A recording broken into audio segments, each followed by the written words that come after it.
एक लड़की जो कि एक फेमस हीरोइन है, उसकी किसी वजह से मौत हो जाती है और मौत के बाद उसे हॉस्पिटल में मॉर्चरी में रखा जाता है। लेकिन हॉस्पिटल में काम करने वाला एक वार्ड बॉय और उसके कुछ दोस्त उस लड़की के साथ सेक्स करने की सोचते हैं और ये लोग उस लड़की की बॉडी के साथ सेक्स करने लग जाते हैं, जहां वो लड़की अचानक से जिंदा हो जाती है।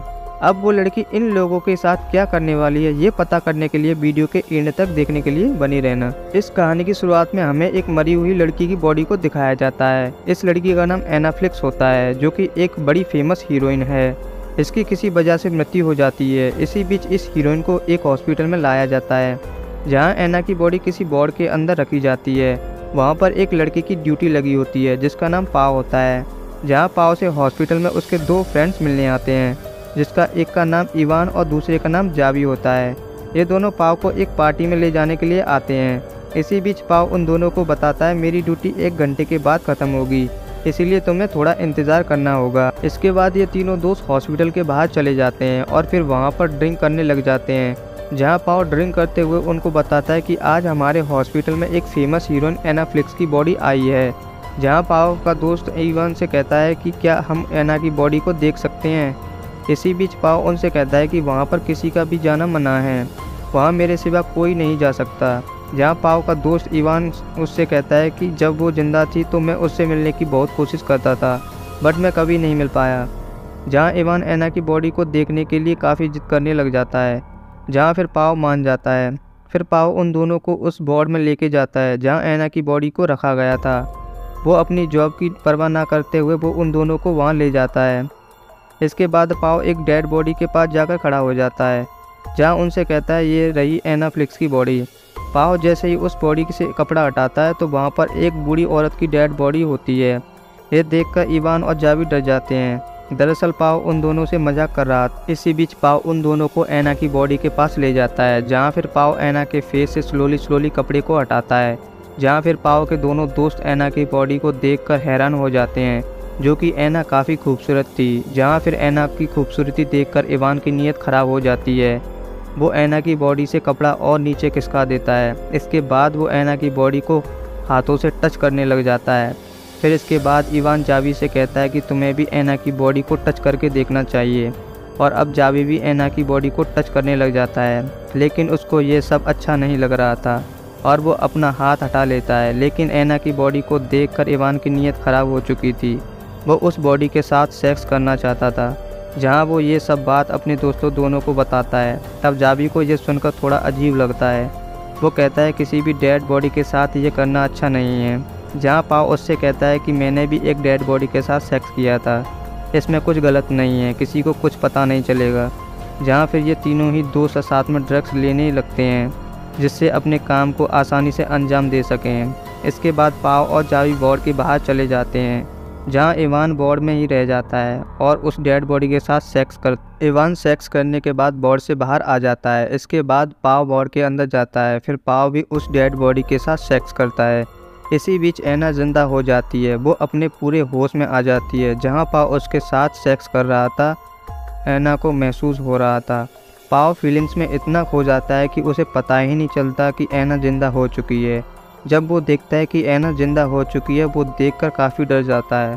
फिर पाव चिल्लाने लगता है। उसके चिल्लाने की आवाज़ बाहर तक जाती है, जिससे उनके दोनों दोस्त फ्रेंड्स अंदर आ जाते हैं। जहाँ पाव उनको बताता है कि एना फिर से ज़िंदा हो गई है। इवान एना को ज़िंदा देखता और वो भी डर जाता है। जहाँ वो दोनों ये सोचते हैं कि हमने इसके साथ जो किया है वो सब इसको पता चल चुका है, अब ये बाहर जाकर पुलिस को भी बता देगी। जहाँ फिर इवान एना को फिर से मारने की कहता है, लेकिन जावी एना की हेल्प करने के सोचता है। जहाँ वो एना को पानी पिलाता है और उसकी बॉडी पर कपड़ा डाल देता है, क्योंकि जावी उन लोगों की बातों से सहमत नहीं था कि एना को फिर से मारा जाए। वो इवान से झगड़ा करता है। वो उससे कहता है कि तुमने जो एना के साथ किया, इसकी सज़ा तुमको ज़रूर मिलनी चाहिए।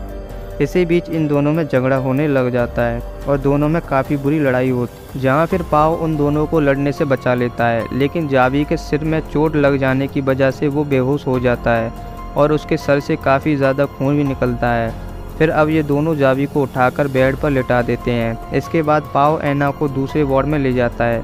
जावी को उठाते वक्त पाव के कपड़ों पर खून लग जाता है, इसीलिए उसको कपड़े बदलने पड़ते हैं। जहाँ फिर पाव का एक स्टाफ मेंबर आ जाता है। उसे देखकर ऐना चिल्लाने की कोशिश करती है, लेकिन उसके मुंह से आवाज़ निकल ही नहीं पा रही थी। लेकिन ऐना के अंदर इतनी भी जान नहीं थी कि वो किसी को इशारा कर पाती।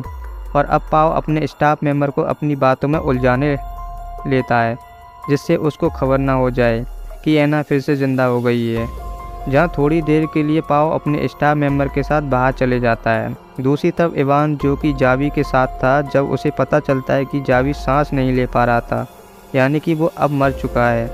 थोड़ी देर के बाद पाव भी वार्ड के अंदर आ जाता है। जब पाव को ये बात पता चलती है जावी मर चुका है, तो वो काफ़ी दुखी हो जाता है।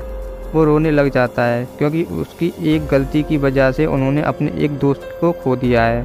इसी बीच इवान पाव को समझाने लगता है। वो इसमें कहता है ये सब कुछ हुआ, इसमें हमारी कोई गलती नहीं है, ये सिर्फ एक एक्सीडेंट था। और अब उनकी ऐना भी सारी बातें सुन रही थी। जहाँ ऐना उनसे कहती कि तुमने जो भी अपने दोस्त के साथ और मेरे साथ किया है, ये सब मैं पुलिस को बता दूंगी, तुम्हें पुलिस छोड़ेगी नहीं। इसके बाद इवान पाव को लेकर बाहर आता है। वो इससे कहता है कि पुलिस को इस बारे में पता चल गया तो हमारी ज़िंदगी बर्बाद हो जाएगी और हम ऐसा कभी नहीं होने देंगे। इसके बाद इवान एक प्लान बनाता है। पाव से कहता है कि सबसे पहले हमें जावी की डेड बॉडी को ठिकाने लगाना होगा, क्योंकि बॉडी पुलिस के हाथ लग गई तो हम पकड़े जाएंगे। और हमें ऐना को भी मारना होगा, क्योंकि ऐना ज़िंदा रही तो उसकी वजह से हम फंस जाएंगे। दूसरी तरफ वार्ड में ऐना अपने आप को नीचे गिराने को कोशिश करती है, जहाँ वो अपने आप को नीचे गिरा लेती है। इसके बाद ऐना जावी की पॉकेट से मोबाइल निकालकर किसी को कॉल करने की कोशिश करती है, लेकिन तभी इवान और पाव आ जाते हैं और उसके हाथ से फ़ोन छीन लेते हैं। इसके बाद इवान फ़ोन की कॉल हिस्ट्री चेक करने लग जाता है, जहां उसको पता चलता है कि ऐना ने किसी को फ़ोन तो किया है, बट इसकी बात नहीं हो पाई है। इसी बीच इवान और पाव ऐना को किसी दूसरे वार्ड में ले जाने लगते हैं, जहां उस फ़ोन पर किसी की कॉल आती है। ये कॉल उसी नंबर से होती है जो नंबर ऐना ने डायल किया था, और ये नंबर ऐना के पिता का होता है। जहां इवान कॉल उठा लेता है और फिर बात करने लग जाता। तभी ऐना हेल्प के लिए ज़ोर से चिल्लाने लगती है, लेकिन उसी वक्त पाव उसका मुंह बंद कर लेता है। जहां इवान उसके फादर से कहता है गलती से कॉल लग गई थी, और ये बात कहकर फ़ोन कट कर देता है। इसी बीच इवान को काफ़ी गुस्सा आ रहा था, तो अब इवान ऐना को ज़ोर से गाल पर थप्पड़ लगा देता है। फिर ऐना उससे कहती है जो भी तुम मेरे साथ कर रहे हो इसकी सज़ा तुम्हें ज़रूर मिलेगी। जब इवान उससे कहता है कि तुम कुछ देर पहले एक डेड बॉडी थी, अब मैं फिर से तुम्हें मारने जा रहा हूँ। इसके बाद इवान कंटेनर लेने बाहर जाता है, जिससे वो अपने दोस्त की बॉडी को ठिकाने लगा सके। फिर पाव ऐना के पैर बांधने लग जाता है, जिससे वो ऐना को मार सके। जहाँ फिर ऐना उससे कहती है कि तुम एक अच्छे इंसान हो, लेकिन तुम्हारा दोस्त बहुत बुरा इंसान है, तुमने मेरे साथ कुछ नहीं किया है, तुम्हारा दोस्त एक मक्कार इंसान है और उसने ही तुम्हारे दोस्त को भी मारा है। अब पाव उससे कहता है कि मैं जानता हूँ कि जावी को उसी ने मारा है, लेकिन ये सब एक एक्सीडेंट था, उससे जो भी हुआ है सब एक अनजाने में हुआ था। जहाँ ऐना उससे कहती है कि तुम्हें कुछ नहीं पता, जब तुम अपने स्टाफ मेंबर के साथ बाहर गए थे तब उसने ही तुम्हारे दोस्त का गला घोंटकर उसे मारा था। अब पाव ऐना की ये बात सुनकर सोच में पड़ जाता, लेकिन फिर भी वो उसके मुंह पर टेप लगा देता है। इसके बाद वो वहाँ से बाहर चला जाता है। पाव के बाहर जाने पर ऐना अपने आप को खोलने में कामयाब हो जाती है और बोर्ड के अंदर से खिसकती हुई बाहर आ जाती है। जहाँ तब इवान वहाँ पहुँचता है तो ऐना वहाँ नहीं होती। अब वो बात जाकर पाव को बताता है। ये दोनों ही ऐना को ढूंढने लग जाते हैं। दूसरी तरफ हमें दिखाया जाता है जहाँ ऐना खिसकती हुई लिफ्ट के पास पहुँच जाती है और अब वो लिफ्ट का गेट बंद कर रही होती है। तभी इवान वहाँ पहुँच जाता है। वो फिर से ऐना को बोर्ड में वापस ले आता है। या फिर पाव इवान से पूछता है कि तुमने ही जावी को मारा है। तो इवान उससे कहता है हाँ मैंने ही जावी को मारा है, लेकिन वो एक एक्सीडेंट था। जहाँ पाव उससे कहता है कि वो एक एक्सीडेंट नहीं था, बल्कि तुमने जावी को गला घोंटकर मारा है। ये बात मुझे पता चल चुकी है। जहाँ इवान पाव पर गुस्सा करता है, उससे कहता है ये सब तुम्हें ऐना ने बताया है, वो ये सब झूठ बोल रही है, तुम्हें ऐना की बातों पर यकीन नहीं करना चाहिए। इसके बाद इवान ऐना को मारने का प्लान बनाता है। जहाँ वो एक कपड़ा लाता है, वो उसे पाव के हाथ में दे देता है। वो उससे कहता है कि तुम ये कपड़ा लगाकर ऐना का दम घोंटकर मार दो, लेकिन पाव वो कपड़ा वापस इवान को दे देता है। वो उससे कहता है कि तुमने ही जावी को मारा है। इसलिए तुम ही ऐना को मारोगे। लेकिन इवान गुस्से में आकर पाओ के हाथ में कपड़ा देकर ऐना का दम घोटने लग जाता है, जिससे थोड़ी देर बाद ऐना भी मर जाती है। दूसरे सीन में हमें दिखाया जाता है इवान अपने दोस्त की बॉडी को कंटेनर में डालकर बाहर ठिकाने लगाने चला जाता है। दूसरी तरफ पाओ ऐना की बॉडी को साफ करके बॉडी को अच्छे से ढक देता है, फिर वहाँ से जाने लगता है। लेकिन जाने से पहले पाओ उस लड़की के फेस से कपड़ा हटाता है तो हम देखते हैं कि ऐना जिंदा हो। दरअसल पाओ ऐना का प्लान होता है, क्योंकि ऐना पाओ से ये कह रही होती है कि तुमने मेरे साथ कुछ नहीं किया है। जहाँ पाओ को ऐसा लगता है अगर ऐना जिंदा भी रही तो मुझे फंसाएगी नहीं। तब वो उसके साथ मिलकर ये प्लान बनाता है। जिस समय पाओ ऐना के मुंह पर कपड़ा रख कर दम तोड़ने की कोशिश कर रहा होता है, उस समय ऐना सिर्फ मरने की एक्टिंग करती है। इसी बीच इवान जावी की बॉडी को ठिकाने लगाकर पाओ के पास आ जाता है और अब पाओ और इवान वहाँ से दोनों ही बाहर निकल जाते हैं। बाहर आने के बाद इवान को याद आता है कि वो अपना आईडी कार्ड अंदर ही भूल आया है, लेकिन पाओ उसे रोकने की बहुत कोशिश करता है क्योंकि वो अंदर ना जाए, क्योंकि वो जानता है कि वो अंदर गया वो ऐना को जिंदा देख लेगा। लेकिन वो उसकी बात नहीं मानता और अंदर चला जाता है।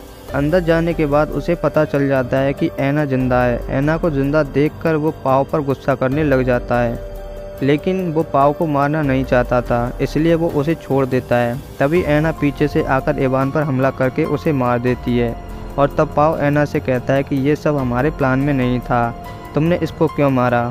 लेकिन तभी ऐना कैंची से पाओ पर भी हमला कर देती है, जिसकी वजह से उसकी भी मौत हो जाती है, क्योंकि ऐना अपने आप को बचाने के लिए पाओ को इस्तेमाल कर रही थी। क्योंकि पाओ भी उतना ही गुनहगार था जितना इवान था, इसलिए वो पाओ को भी मार देती है। इसके साथ ही इस मूवी का एंड यही होता है। अगर आप लोगों को ये कहानी अच्छी लगी हो तो प्लीज़ कमेंट करके बताना कैसी लगी। Thank you so much.